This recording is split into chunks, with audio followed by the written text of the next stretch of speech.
Assalamu alaikum everyone. Today I will discuss how to solve how to write flowchart and how to answer the questions. অর্থাৎ আজকে আমি আলোচনা করব যে কিভাবে ফ্লোচার্ট লিখতে হয় এবং কিভাবে প্রশ্নের উত্তর দিতে হয়। তো গত ক্লাসে আমি কিন্তু তোমাদের একটা সিন প্যাসেজ পড়িয়েছি। সিন প্যাসেজটা হচ্ছে এটিকেট অ্যান্ড ম্যানার্স। তো যারা সিন প্যাসেজের লেকচারটা যারা দেখোনি তারা অবশ্যই আগের লেকচারটা দেখে নেবে। আর হচ্ছে আমি তোমাদের তারও আগে আরেকটা ক্লাস নিয়েছি, ওই ক্লাসে পুরো একটা ক্লাস নিয়েছি কিভাবে ফ্লোচার্ট লিখতে হয়। ফ্লোচার্ট লেখার নিয়মাবলী বিস্তারিত আমি ওইখানে আলোচনা করেছি। তোমরা যদি ওই ক্লাসটা না দেখে থাকো আগে সেই ক্লাসটা দেখো। তোমাদের উচিত যে ক্রমান্বয়ে ক্রোনোলজিক্যালি লেকচারগুলো দেখা, তাহলে তোমরা পরবর্তী লেকচারগুলো খুব ভালোভাবে বুঝতে পারবে। তো আজকের লেকচারটা দেখো,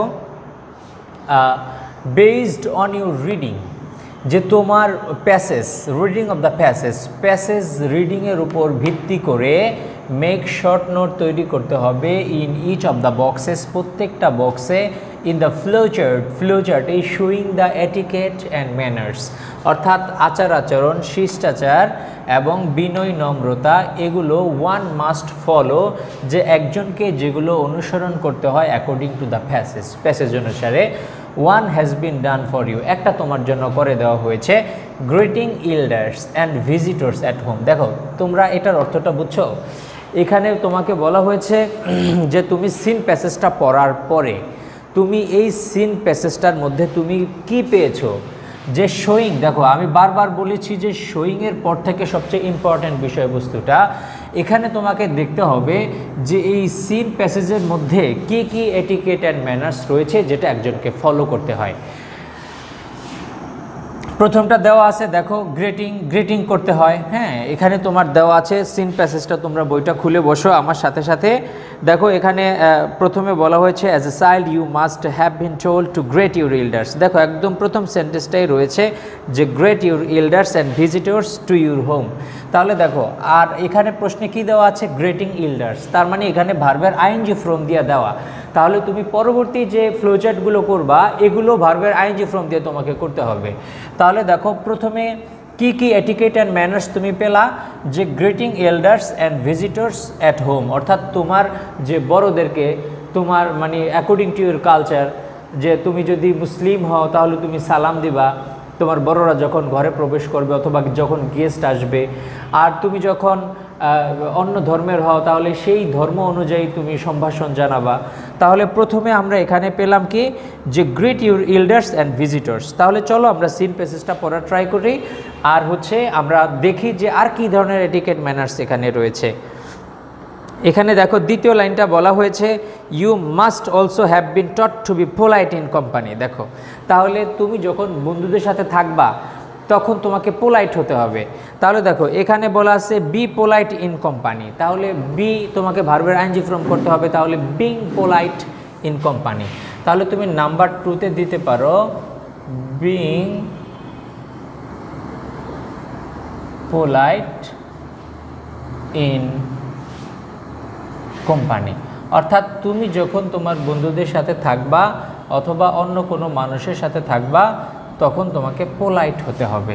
তারপর চলো পরের সেন্টেন্সটা আমরা পড়ার চেষ্টা করি। তারপরে আছে এখানে আছে keep quiet while others specially your elders spoke, মানে যখন তোমার বড়রা কথা বলবে তখন তুমি চুপ থাকবে। তাহলে এটাও একটা এটিকেট অ্যান্ড ম্যানার্স। হ্যাঁ, তাহলে আমরা মেইন ভার্ব দিয়ে শুরু করব, যে কি শুরু করব, যে চুপ থাকা যখন অন্যরা কথা বলে। হ্যাঁ, তাহলে কিপিং, যেহেতু আমরা ভার্বের আইএনজি ফর্ম দিয়ে শুরু করব, তাহলে কিপিং কোয়াইট এখানে আছে হোয়াইল, যখন আদার্স অন্যরা স্পিক কথা বলে। দেখো গত ক্লাসে কিন্তু আমি এখানে বুঝিয়েছি এখানে স্পোক কেন হয়েছে। আগে এখানে মাস্ট হ্যাভ, এখানে পাস্ট টেন্স রয়েছে, এজন্য কিন্তু এখানে পাস্ট টেন্স হয়েছে, কিন্তু এখানে কিন্তু কোনো পাস্ট টেন্স নাই, যার কারণে তুমি কিন্তু এখানে ভার্বের বেস ফর্মটা ব্যবহার করতে হবে। তাহলে এখানে অর্থটা কি হইল, যে কিপিং কোয়াইট চুপ থাকা, হোয়াইল আদার্স স্পিক, যখন অন্যরা কথা বলে তখন চুপ থাকা। তারপর চলো আমরা আর কি পাই। তারপরে এখানে বলা হয়েছে দেখো আর কি কি এটিকেট অ্যান্ড ম্যানার্স রয়েছে। এখানে বলা হয়েছে তুমি মাঝে মাঝে এই ধরনের শিক্ষায় তুমি বিদ্বেষ পোষণ করো, আবার মাঝে মাঝে প্রতিবাদ করো, এখানে তেমন কিছু নাই। তারপর আরও বলা হয়েছে যে তুমি এমন আচরণ করতে পারো না যেটা মানে তুমি চাও, এখানেও তেমন কিছু নাই। তারপর বলা হয়েছে দেয়ার আর কিছু রুল রয়েছে যেগুলো তুমি মানুষ যখন একসাথে থাকবে তখন তোমাকে মানতে হবে, এখানেও তেমন কিছু নাই। তারপরে বলা হয়েছে যে আমরা যেহেতু সামাজিক জীব সেহেতু আমাদের আচরণ অন্যদের উপর প্রভাব ফেলে, এমনকি যখন আমরা, এখানেও দেখা যায় তেমন কিছু নাই। তারপরে যে প্যাসেজটা রয়েছে এই প্যাসেজটা দেখো, এখানে এটিকেট অ্যান্ড ম্যানার্সের সংজ্ঞা দেওয়া হয়েছে যে এগুলা কি। তারপর এখানে দেখো যে দ্বিতীয় প্যারা, এখানে ঠিক মাঝখান থেকে রয়েছে ফর এক্সাম্পল, উদাহরণস্বরূপ it is a bad manner, এটা একটা খারাপ manner to speak with food in once mouth, মুখে খাবার নিয়ে কথা বলা এটা একটা ব্যাড ম্যানার। তাহলে এই আমরা একটা ম্যানার পেলাম। এখন তুমি এটাকে কিভাবে লিখবা যে স্পিকিং মানে কথা বলা, এটা কি ম্যানার নাকি কথা না বলাটা ম্যানার? তাহলে মানে কি যে কথা বলা থেকে বিরত থাকা এটা হচ্ছে ম্যানার। তাহলে তুমি যদি এখানে বলে দাও, তুমি যদি এখানে দেখো এখানে আছে কি স্পিক, তুমি যদি দিয়ে দাও speaking with food in once mouth, তাহলে মুখে কথা বলা, মুখে খাবার নিয়ে কথা বলা, তাহলে এটা কিন্তু তোমার হচ্ছে না। তাহলে তোমার এটা কিন্তু ম্যানার না। তোমাকে এখানে দেখো সবগুলা ম্যানার আলোচনা করা হয়েছে। যেমন দেখো ইল্ডারদেরকে এবং ভিজিটরদেরকে গ্রিট করা এটা একটা ম্যানার। তারপরে পোলাইট হওয়া এটা একটা ম্যানার। অন্যরা কথা বলবে যখন তখন তুমি চুপ থাকবা, এটাও একটা ম্যানার, এটা একটা এটিকেট। তাইলে তুমি দেখো এখন তুমি যদি বলো যে মুখে খাবার নিয়ে কথা বলা, তাহলে এটা তো আর ম্যানার না, কথা না বলাটা হচ্ছে ম্যানার। তাহলে তুমি সেটা কিভাবে লিখবা? তুমি তাহলে কি নট দিবা যে নট স্পিকিং, এভাবে দেওয়ার চাইতে তুমি দিবা হচ্ছে এমন এক যে বিরত থাকা, অ্যাভয়েডিং অথবা অ্যাবস্টেইন ফ্রম মানে বিরত থাকা। তাহলে তুমি অ্যাভয়েড মানেও কি এড়িয়ে চলা, তাহলে তুমি যে কোনোটা ব্যবহার করতে পারো। তাহলে অ্যাভয়েডিং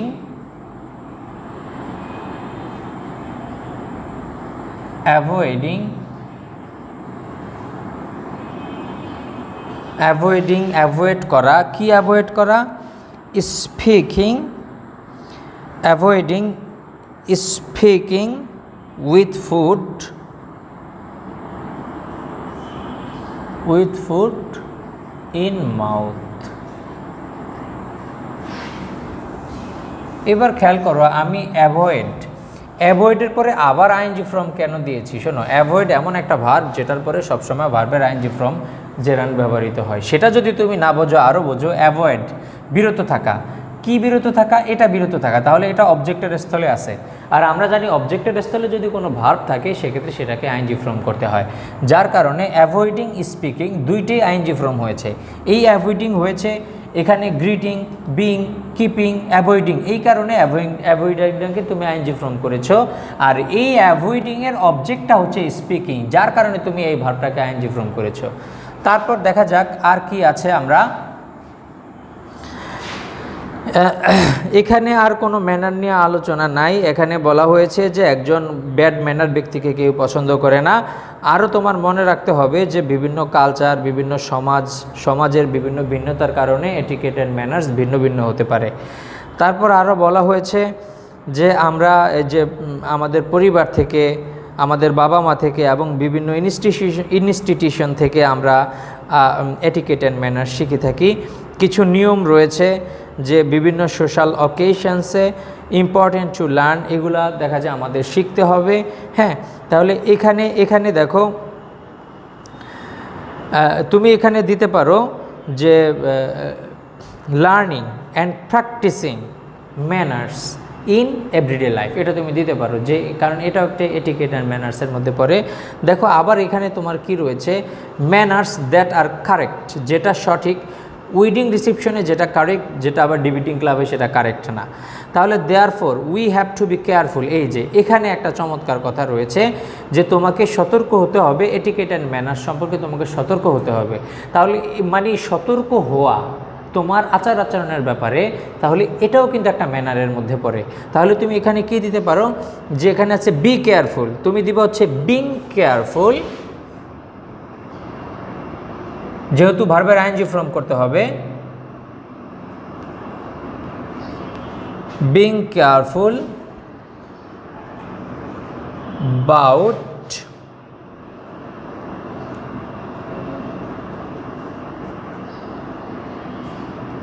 etiquette and manners। তাহলে আমাদের 5টা হয়ে গেল, আর একটা লিখতে হবে।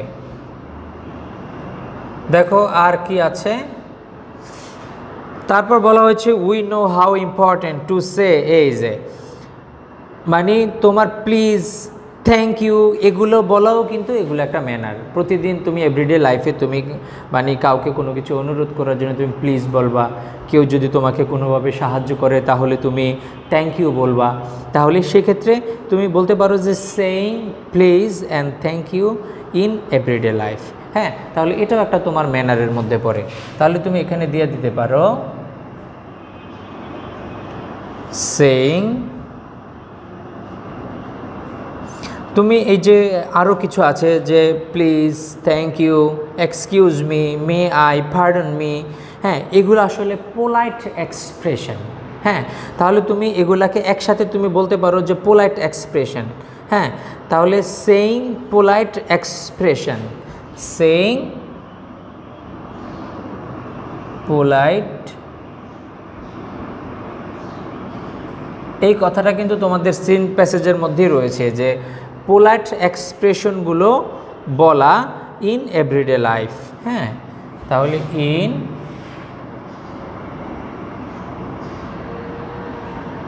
Everyday life. তাহলে দেখো আমরা কিন্তু 6টা আমাদের হয়ে গেছে। তার মানে আমি আশা করি যে একটা সিন প্যাসেজ থেকে তুমি কিভাবে ফ্লোচার্টগুলো লিখবে এটা তুমি বুঝতে পেরেছো। এবার আমরা কিভাবে প্রশ্নের উত্তর লিখতে হয় এটা আমি আরও আগেও আলোচনা করেছি, আজকেও কিছু ইম্পর্টেন্ট প্রশ্নের উত্তর আমি দেখাচ্ছি। মাই ডিয়ার স্টুডেন্টস, দেখো এখানে কিছু প্রশ্ন এবং তার উত্তর লেখা রয়েছে। আমি সচরাচর যেভাবে প্রশ্নের উত্তরগুলো তোমাদেরকে শিখিয়ে থাকি। তো এখানে দেখো, what should we do in the presence of elders, অর্থাৎ আমাদেরকে কি করা উচিত, আমাদের বড়দের উপস্থিতিতে আমাদের কি করা উচিত বা কেমন থাকা উচিত। ডিসক্রাইব ইন 2 or 3 সেন্টেন্স, 2 বা 3টা সেন্টেন্সের মধ্যে তোমাকে এটা বর্ণনা করতে বলেছে। তারপর দেখো, in the presence of elders, বড়দের উপস্থিতিতে we should great them respectfully. শোনো, আমি কিন্তু বারবার বলে থাকি যে সিন প্যাসেজ থেকে তুমি হুবহু তুলবা না, সিন প্যাসেজের যে সেন্টেন্সগুলো তোমার যেখানে উত্তর রয়েছে সেখান থেকে তুমি সাজিয়ে এমনভাবে লিখবে, অথবা তোমার যে ডিকশন, যে চয়েস অফ ওয়ার্ডস এমন হবে যাতে হুবহু না মিলে। তাহলে দেখো এখানে রেসপেক্টফুলি এটা সিন প্যাসেজে নেই, কিন্তু আমি দিয়েছি। তাহলে we should greet them respectfully, আমাদের উচিত তাদেরকে সম্মানের সহিত অভিবাদন জানানো। বিসাইডস, পাশাপাশি we should not speak unnecessarily, তাহলে আমাদের উচিত না অপ্রয়োজনীয় কথা বলা, স্পেশালি হোয়েন দে স্পিক, অর্থাৎ বড়রা যখন কথা বলে তখন আমাদের অপ্রয়োজনীয় কথা বলা উচিত না। তাহলে দেখো এটা কিন্তু এই কথাগুলো তোমার সিন প্যাসেজের মধ্যেই কিন্তু রয়েছে। তো আমি সামান্য কিছু নিউ ওয়ার্ডস এবং সামান্য মডিফিকেশন, উইথ সাম মডিফিকেশনস আমি এই প্রশ্নগুলো আমি এখানে প্রেজেন্ট করেছি। তাও আমিও আশা করব তোমরা যখন প্রশ্নের উত্তরগুলো লিখতে যাবা তখন অবশ্যই তোমার আগে প্রথম firstly you have to try to understand what the questions ask, প্রশ্নটা কি জিজ্ঞেস করছে তোমাকে সেটা তোমাকে আগে বুঝতে হবে। তো যেটা জিজ্ঞেস করেছে ঠিক ওই বিষয়টাই তোমার প্রশ্নের উত্তরের মধ্যে সঠিকভাবে টেন্স ব্যবহার করে, সঠিক টেন্স ব্যবহার করে তোমাকে এটা উপস্থাপন করতে হবে। তো তুমি যদি প্রশ্ন মনে করো, যে প্রশ্নটা আছে এই প্রশ্নটার উত্তর তুমি বুঝলা যে এই সেন্টেন্সে রয়েছে, সেন্টেন্সটা তুমি হুবহু তুলে দিলা, তার মানে কি, it will reduce your marks, তোমার মার্কসটা কমিয়ে ফেলবে। যার কারণে তুমি কি করবে, যে সঠিকভাবে তুমি বোঝার চেষ্টা করতে হবে if want to carry good marks. দেখো তারপর 2 নম্বর প্রশ্নটা দেখো, ডু ইউ থিঙ্ক, তুমি কি চিন্তা করো, think that pardon me is a polite expression, যে pardon me ক্ষমা করুন আমাকে, excuse me, এটা কি একটা polite expression? why, যদি এটা polite expression হয় তাহলে কেন? আবার তুমি যদি মনে করো যে না এটা polite না, why not, তাহলে কেন? এক্সপ্লেইন, সেই দুইটা তোমাকে ব্যাখ্যা করতে হবে। দেখো এটা খুব স্বাভাবিকভাবেই আমরা প্যাসেজটা পড়ার পর আমরা বুঝলাম যে এটা হচ্ছে একটা পোলাইট এক্সপ্রেশন। তাহলে দেখো আই থিঙ্ক দ্যাট, আমি চিন্তা করি যে পার্ডন মি আমাকে ক্ষমা করুন ইজ আ পোলাইট এক্সপ্রেশন। আর তুমি হচ্ছে সব সময় ট্রাই করবা প্রশ্নের একটা উত্তরের মানে প্রশ্নের একটা অংশ থেকে তোমার উত্তরটা শুরু করা। এটা যদি পসিবল না হয় সেক্ষেত্রে তুমি শেষ সেন্টেন্সে অর্থাৎ উত্তরের শেষ দিক দিয়ে প্রশ্নের একটা অংশ এমনভাবে তুলে দিবা যাতে প্রশ্নের যে এই উত্তর এটা যাতে সঠিকভাবে অনুধাবন করা যায়। তাহলে দেখো এখানে কিন্তু একটা প্রশ্নের উত্তর অংশ থেকে, আবার এই সেন্টেন্সটাও কিন্তু এখানে খেয়াল করো যে দ্য প্রেজেন্স, তাহলে আমি কিন্তু এখানে প্রশ্নের একটা অংশ থেকে উত্তর দেওয়া শুরু করেছি। এটা হচ্ছে তোমার সবচেয়ে সহজ নিয়ম একটা প্রশ্নের উত্তর দেওয়ার জন্য। তাহলে এখানেও দেখো, এখানে বলছে ডু ইউ থিঙ্ক, আমি বলেছি আই থিঙ্ক, তাহলে এখানেও কিন্তু আমি একটা প্রশ্নের অংশ থেকে আমি উত্তর লেখা শুরু করেছি। আই থিঙ্ক দ্যাট, আমি চিন্তা করি যে pardon me is a polite expression, তাহলে প্রশ্নের অংশটা আমি লিখে ফেললাম। এখন আমি কেন মনে করি সেটা আমি বলবো, বিকজ বাই সেইং দিস, এটা বলার দ্বারা we can show our politeness, আমরা আমাদের ভদ্রতা, নম্রতা, শিষ্টাচার এগুলো আমরা প্রদর্শন করি টু আদার্স, অন্যদের। মোরএভার, অধিকন্তু we can also express our dignity, আর এর মাধ্যমে আমাদের কারো প্রতি সম্মান বা মর্যাদা এটাও প্রকাশ পায়। তাহলে এই যে দেখো খুব চমৎকারভাবে যে প্রশ্নটা চেয়েছে এই প্রশ্নটার উত্তরটাই তুমি এইভাবে দিয়েছো। এবার খেয়াল করো নাম্বার 3 প্রশ্ন, what should a child B টট। এই সিং প্যাসেজের মধ্যে কিন্তু হুবহু এই প্রশ্নটার উত্তর রয়েছে। তো তুমি সামান্য কিছু মডিফিকেশন দিয়ে এই প্রশ্নটা সিং প্যাসেজ থেকে করার ট্রাই করবা। দেখো আমি কি করেছি, a child should be taught to great the elders. হ্যাঁ, তাহলে দেখো এই সেন্টেন্স কিন্তু আমি একদম সিন প্যাসেজ থেকে নিয়েছি, কারণ এখানে তেমন কিছু মডিফিকেশন করার কিছু নাই। হ্যাঁ, তুমি এখানে দিতে পারো যে হ্যাভ টু লার্ন, এটা দিতে পারো যে হাউ টু গ্রিট, তাহলে তুমি should be how to grit, তুমি এখানে দেখো, তুমি এখানে যদি এটা না দাও টু গ্রিট, টু গ্রিটের জায়গায় তুমি এখানে কি চেঞ্জ করতে পারো, এখানে তুমি দিতে পারো যে how to grit, how to, তাহলে হাউ টুটা তুমি দিয়ে তুমি হচ্ছে একদম মানে সিন প্যাসেজের সাথে তোমার পুরো যে সিমিলারিটি, এই সিমিলারিটি তুমি দিলা না। আবার দেখো এখানে তুমি শুড বি যদি না দাও, শুড বি না দিয়া তুমি বলতে পারো যে এখানে a child have to learn. হ্যাঁ, একজন বাচ্চাকে অবশ্যই শিখতে হবে। তাহলে দেখো আমি কিন্তু মানে যেই ওয়ার্ডটা আছে ওই ওয়ার্ডটাকেই কিন্তু নতুনভাবে একটু উপস্থাপন করেছি। তাহলে এখানে কি হলো, a child have to learn, একজন বাচ্চাকে, এ চাইল্ড হ্যাজ টু হবে এখানে, যেহেতু এটা third person singular number, a child has to learn, একজন বাচ্চাকে অবশ্যই শিখতে হবে হাউ টু গ্রিট, কিভাবে গ্রিট করে দ্য এল্ডার্স অ্যান্ড গেস্ট। ওইখানে কিন্তু গেস্ট নাই, ওখানে আছে ভিজিটর্স, আর আমি এখানে দিয়েছি গেস্ট। অ্যাজ পার, ওইখানে আছে অ্যাকর্ডিং টু, আমি দিয়েছি অ্যাজ পার, তার মানে অ্যাজ পার মানেও কিন্তু অ্যাকর্ডিং টু। হ্যাঁ, তাহলে এই যে তুমি হচ্ছে কিছু সামান্য নতুন নতুন ওয়ার্ড, কিছু সামান্য এক্সপ্রেশনকে তুমি চেঞ্জ করে দিয়ে তোমার প্রশ্নটাকে নিজের মতো করে তুমি সাজানোর ট্রাই করবা। Culture and tradition, he also must be টট, তাকে আরও শিখতে হবে হাউ টু বি পোলাইট। হ্যাঁ, হাউ টু বি পোলাইট, এখানে তুমি বি যদি না দাও, বি না দিয়ে তুমি এখানে বিকাম দিতে পারো, how to become polite in company and keep silent. এখানে দেখো কিপ কোয়াইট আছে, কিপ কোয়াইট আছে, আমি দিলাম কি কিপ সাইলেন্ট। হ্যাঁ, অর্থাৎ খুব সামান্য কিছু মডিফিকেশন, এটা তুমি যদি ট্রাই করো তুমিও পারবা। এই জন্যই কিন্তু আমি একদম সহজ এবং সিম্পল ওয়ার্ডগুলো ব্যবহার করছি, যাতে তুমি you can easily understand the fact how you will change the words and how you will change your diction. Keep silent while others speak, তাহলে আমি আশা করি যে এই 3টা প্রশ্ন যে আমি কিভাবে সাজিয়েছি, কিভাবে কতটুকভাবে সিন প্যাসেজের সাথে আমি পরিবর্তন করেছি, এটা তোমরা প্র্যাকটিস করলে বুঝতে পারবে। তো তোমরা প্র্যাকটিস করে এখানে দেখো আরও 3টা প্রশ্ন আছে, এই প্রশ্নগুলোর উত্তর তোমরা আমাকে লিখে দেখাবে। What is meant by manner, manner দ্বারা কি বোঝা যায়, এটা কিন্তু একদম সিন প্যাসেজে একদম হুবহু রয়েছে।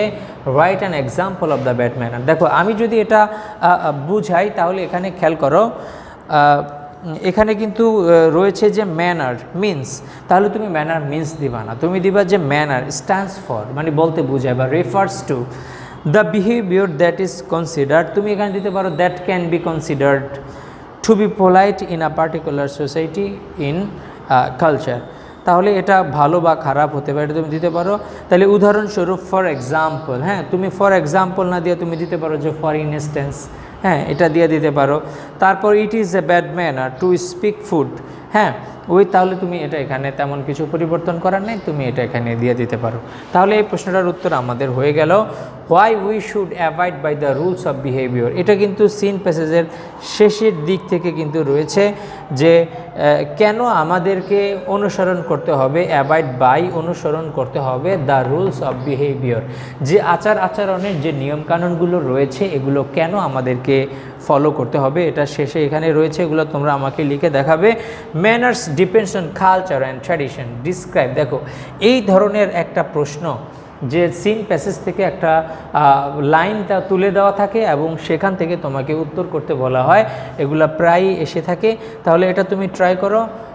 I will explain this type of question in my next lecture. Thank you for being with me. I believe you every day enjoy these lectures, and you have to follow these lectures if you want to carry good marks in your examination. Thank you so much. Thank you for being with me. Allah Hafiz.